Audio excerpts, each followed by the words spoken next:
Hello everyone, welcome to my YouTube channel Assam BS Center. Please subscribe my YouTube channel. আজিৰ ভিডিওটোত আমি অনুশীলনী 2.2 ৰ 7 নম্বৰৰ পৰা প্ৰশ্নকেইটা সমাধান কৰিম। 7 নম্বৰ প্ৰশ্নত কি হৈছে 6/4 ত 1/2 কেইটা আছে চিত্ৰৰ সহায়ত ব্যাখ্যা কৰা। তাৰ কাৰণে আমি সহজ এটা উদাহৰণ লৈ চাম যে 4ত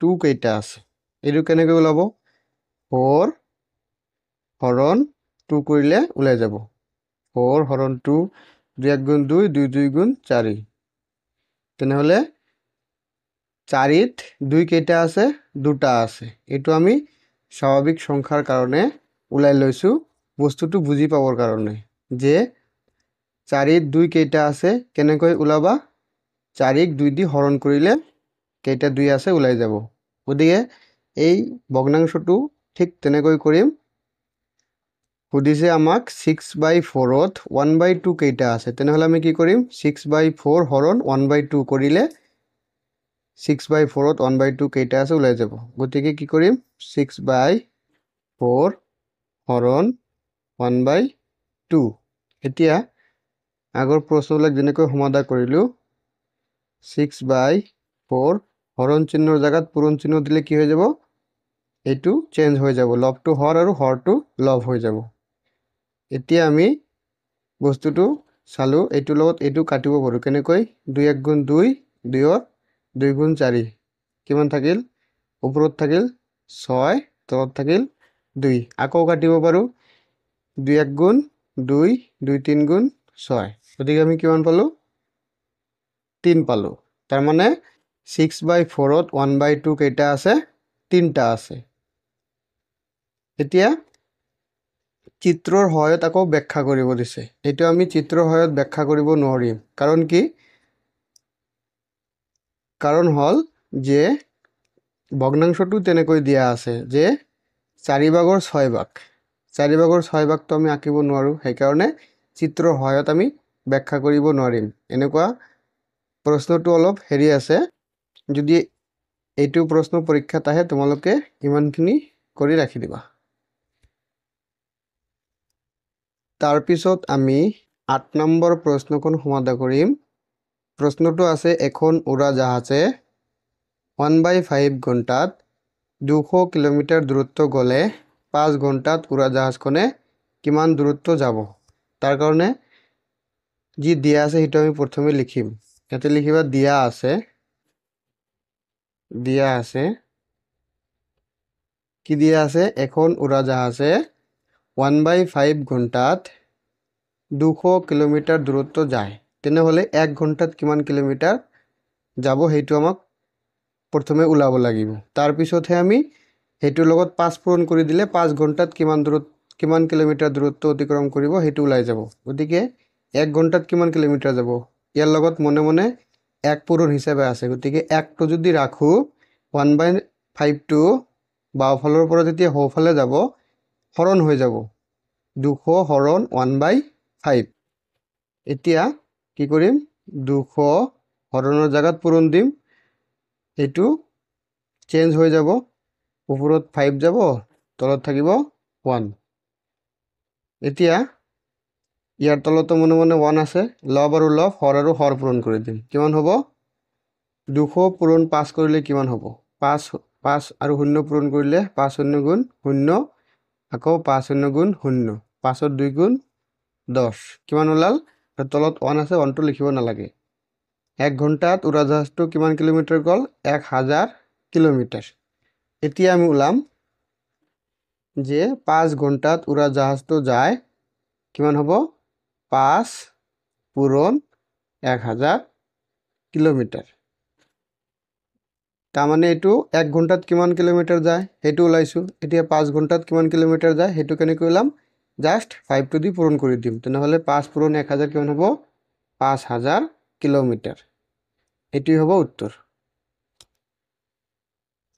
এতিয়া আমি 9 নম্বৰ প্ৰশ্নটো সমাধান কৰিম প্ৰশ্নটো আছে এজন লৰাই 1/4 ঘণ্টাত 1/8 কিলোমিটাৰ পথ চাইকেল চলাই অতিক্ৰম কৰিব পাৰে। যদি ল'ৰাজনে একে গতিত চাইকেলখন চলাই যায় তেনেহ'লে 1 ঘণ্টাত তেওঁ কিমান দূৰ অতিক্ৰম কৰিব? প্ৰথমে লিখিম দিয়া আছে কি দিয়া আছে? এজন ল'ৰাই 1/4 ঘণ্টাত চাইকেল চলাই 5/8 কিলোমিটাৰ। তেন্তে 1 ঘণ্টাত চাইকেল চলাই কি হ'ব? ইয়াৰ লগত মনে মনে 1 পূৰণ আছে। 1টো যেতিয়া ৰাখিম এইটো বাওঁফালৰ পৰা সোঁফালে গৈ হৰণ হিচাপে বহিব। এতিয়া এইটো সমাধা কৰিলেই প্ৰশ্নৰ উত্তৰটো ওলাই যাব। এইটো কি দিয়া আছে? এটা মিশ্ৰ ভগ্নাংশ 5/8। গতিকে ভগ্নাংশত পৰিৱৰ্তন কৰিম। 5 পূৰণ 8 যোগ 1, তলত 8 আছে 8 থাকিব, হৰণ 1 পূৰণ 4 যোগ 1 হৰণ 4। এইটো সমাধা কৰিলে আমাৰ উত্তৰটো ওলাই যাব। গতিকে 5ৰ 8 গুণ কিমান হয়? 40 যোগ 1 কিমান হ'ল? 41, তলত আছে 8, হৰণ চিহ্ন আছে, হৰণ চিহ্ন দিম। 4 1 গুণ 4 যোগ 1 কিমান হ'ল? 5, তলত আছে 4। এতিয়া কি কৰিম? 41/8 হৰণ চিহ্নৰ জেগাত পূৰণ চিহ্ন দিম। 4টো ওপৰত যাব আৰু 5টো তলত আহিব। এতিয়া এইটোৰ লগত এইটো কাটিব পাৰোঁ। 4 1 গুণ 4, 4 2 গুণ 8। তেনেহ'লে কিমান আহিল? ওপৰত থাকিল 41, তলত কিমান আহিল? 2ৰ 5 গুণ 10। তেনেহ'লে উত্তৰটো কিমান ওলাব? এইটো এটা অপ্ৰকৃত ভগ্নাংশ।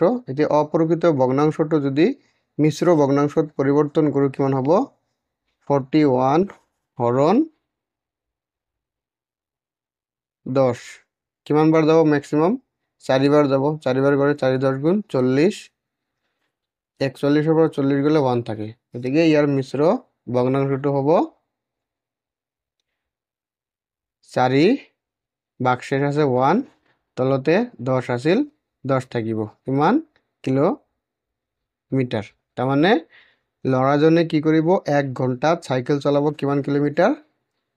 4/10 কিলোমিটাৰ চাইকেল তেওঁ 1 ঘণ্টাত চলাব। এতিয়া আমি 10 নম্বৰ প্ৰশ্নটো সমাধা কৰিম। প্ৰশ্নটো আছে, প্ৰশ্নটোৰ 4টাকৈ উত্তৰ দিয়া আছে, শুদ্ধ উত্তৰটো বাছনি কৰা। দুটা সমীকৰণ দিয়া আছে, a + b = 1 আৰু a - b = 2/3। তেন্তে a আৰু b ৰ ভগ্নাংশ দুটা কিমান হ'ব? এইটো অপশ্যনবিলাক লৈ সমীকৰণত বহুৱাই উত্তৰটো ল'ব পাৰোঁ, কিন্তু এইটো হ'লে অলপ বেছি সময় লাগিব আৰু বেলেগ এটা নিয়ম আছে। সেই নিয়মটো দি কেনেকৈ কৰিব লাগে আমি চাম। প্ৰথমে দিয়া আছে a + b = 1। এইটো আমি 1 নং সমীকৰণ বুলি নামকৰণ কৰিলোঁ। তাৰপিছত এইটো আগতে 2 নং সমীকৰণ নকৰিম। ইয়াৰ পৰা a ৰ মানটো ওলাম। a = 2/3, b2 বাওঁফালৰ পৰা সোঁফালে গ'লে কি হ'ব? মাইনাছ আছে, প্লাছ হৈ যাব। এইটো হ'ল সমীকৰণ নম্বৰ 2 বুলি নামকৰণ কৰিলোঁ। এতিয়া কি লিখিম? এতিয়া লিখিম a ৰ মান 1 নং সমীকৰণত বহুৱাই পাওঁ। এতিয়া লিখিম অতএব a ৰ মান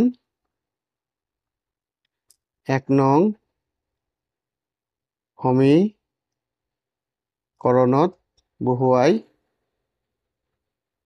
1 নং সমীকৰণ প্লাছ কি আছিল? 1 নং সমীকৰণ a + b = 1। a ৰ মান কিমান পাইছোঁ? অলৰেডি ইয়াতে a ৰ মান পাইছোঁ আমি 2/3 প্লাছ b।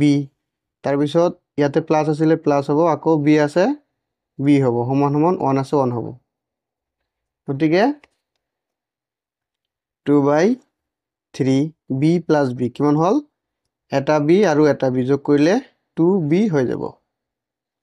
এতিয়া 2b ৰ তলত মনে মনে 1 আছে, 3 আৰু 1ৰ লসাগু ল'ম, 3 ওলাব। 3 3ৰ মাজত কিমান বাৰ যায়? 1 বাৰ যায়। গতিকে 2 পূৰণ 1 যোগ আৰু 1 3ৰ মাজত 3 বাৰ যায়। গতিকে 2b পূৰণ 3 হ'ব, সমান 1 আছিলে, 1 হ'ব। এতিয়া কিমান হ'ব? 2 1 গুণ 2, 2 3 গুণ 6 b, তলত 3 আছিলে, 3 হ'ব। এতিয়া আকৌ কি কৰিম? বজ্ৰ গুণন পূৰণ কৰিম। এইটো দি ইয়াৰ তলত 1 আছে মনে মনে পূৰণ কৰিম 1 দি পূৰণ কৰিলে সেম হ'ব 2b প্লাছ 2 প্লাছ 6b সমান সমান 3 আৰু 1 পূৰণ কৰিলে 3 হ'ব গতিকে 6b টো ৰাখিম সমান সমান 3 2 পাওফালে আছিলে প্লাছত সোফালে গ'লে মাইনাছ হ'ব তেনেহ'লে কি পালো 6b সমান সমান 3 মাইনাছ 2 কৰিলে 1 গতিকে b ৰ মান b সমান সমান কিমান পালো 1/6 6টো পূৰণ হিচাপে আছিলে সেইফালে গ'লে হৰণ হিচাপে বহিব b ৰ মান পালো 1/6 এতিয়া আকৌ কি কৰিম b ৰ মানটো 2 নং সমীকৰণত বহুৱাই দিম 2 নং সমীকৰণ যে আছিলে তেনেহ'লে b ৰ মানটো যদি বহাই দিও a ৰ মানটো ওলাই যাব গতিকে লিখিম আকৌ b ৰ মান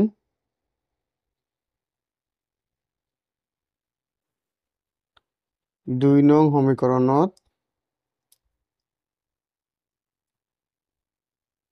বহুৱাই b ৰ মান 2 নং সমীকৰণত বহুৱাই দিম 2 নং সমীকৰণ দি পেলাই ইমপ্লাছ দিম a সমান সমান 2/3 প্লাছ b আছিলে 2 নং সমীকৰণ এতিয়া b ৰ মান বহাই দিম 2 প্লাছ 2/3 প্লাছ b ৰ মান পালো 1/6 এতিয়া 3 আৰু 6 ৰ লসাগু ওলাম কিমান হ'ব 3 আৰু 6 3 দি হৰণ কৰিলে একবাৰ দুইবাৰ পূৰণ কৰিলে 6 হ'ব লসাগু 3 6 ৰ মাজত কিমান বাৰ যাব দুইবাৰ যাব গতিকে 2 পূৰণ 2 প্লাছ 6 টো 6 ৰ মাজত কিমান বাৰ যাব একবাৰ যাব গতিকে 1 পূৰণ 1 লবৰ হতে পূৰণ হ'ব গতিকে 2 2 গুণ 4 প্লাছ 1 তলত 6 আছিলে 6 থাকিব এতে 1 আছে a আছিলে a সমান সমান এটো লিখা নাই এটো কন্টিনিউ থাকিব কিন্তু 4 যোগ 1 কিমান হল 5 5/6 গতিকে a ৰ মান পালো 5/6 b ৰ মান পালো 1/6 এতিয়া অপচন কেইটা চাম কোনটো অপচনত a ৰ মান 5/6 আৰু b ৰ মান 1/6 দিয়া আছে 3 নম্বৰ অপচনত দিয়া আছে গতিকে উত্তৰটো হ'ব শুদ্ধ উত্তৰটো কোনটো হ'ব অপচন 3 টো হ'ব আমাৰ শুদ্ধ উত্তৰ এইটো হল উত্তৰ